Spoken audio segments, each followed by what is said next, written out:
Bonjour, on va commencer les chronocritiques et je vais pas chercher bien loin puisque je vais vous parler du film que j'ai vu cet après-midi au cinéma, The Revenant. Le très attendu nouveau film d'Alejandro González Iñárritu, déjà réalisateur de Birdman l'an dernier, récompensé par un Oscar pour ce film. Alors évidemment, ce qui était très attendu dans ce film, c'est la performance titanesque de Leonardo DiCaprio. Le jeu de mots il est gratuit, je vous le laisse. Absolument métamorphosé en trappeur blessé par un ours, puis abandonné, laissé pour mort par ses camarades, dans le froid de l'hiver, en plein Grand Ouest américain. En gros, c'est foutu pour lui. Tout le monde attendait son sacre aux Oscars, et Léo a eu droit à sa récompense sans la moindre concurrence ou la moindre contestation. Alors ce qui frappe à la vue de ce film, c'est que le tournage a dû être très éprouvant pour l'équipe technique. Ça a été tourné sur 9 mois en décor naturel, le film a subi les effets de la météo, a subi la volonté de faire de Iñárritu et de son directeur de la photographie qui s'appelle Lubezki, qui a aussi été récompensé d'un Oscar pour ce film, qui voulait absolument tourner en lumière naturelle, mais surtout donc au terme de ces 2h35 de film, ce qui ressort c'est réellement la performance de Leonardo DiCaprio. Le mec il est juste exceptionnel depuis le début de sa carrière, encore plus depuis qu'il a commencé les films avec Martin Scorsese, mais là il va chercher au fond des tripes son personnage. D'ailleurs à un moment, t'en oublies que c'est DiCaprio qui est à l'image.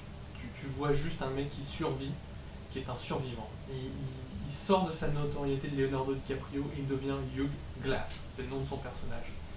Alors, ce qui joue à faire plonger dans le film, c'est la mise en scène d'Iñárritu aussi.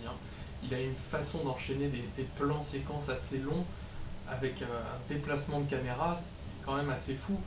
Birdman simulait ce fait d'avoir un plan séquence pendant tout le long du film. Là, ce n'est pas ce qu'il cherche. Par contre, tu as des scènes qui sont assez longues avec un déplacement de type plan séquence. Donc tu as notamment la scène de l'embuscade des Indiens au début, qui est absolument exceptionnelle, et évidemment le combat de Hugh Glass contre l'ours, qui va le blesser et le laisser pour mort. Ces deux scènes sont d'une beauté folle, ça apporte un réalisme qui est cru et qui est nu complètement. C'est très prenant et ça m'a vraiment bien permis de rentrer dans l'action du film.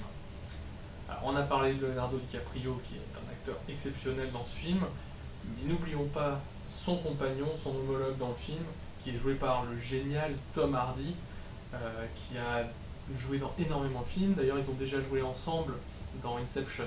Donc là, Tom Hardy joue celui qui est un peu le bad guy. Mais évidemment, il apporte une profondeur supplémentaire au personnage en n'étant pas seulement le bad guy. Il est, euh, il est le mec qui est méchant, mais parce qu'il veut survivre, il veut s'en sortir, il veut être payé pour retrouver sa famille. Euh, on trouve aussi au casting, alors il y a le jeune Will Poulter, qui a sûrement les sourcils les plus improbables d'Hollywood.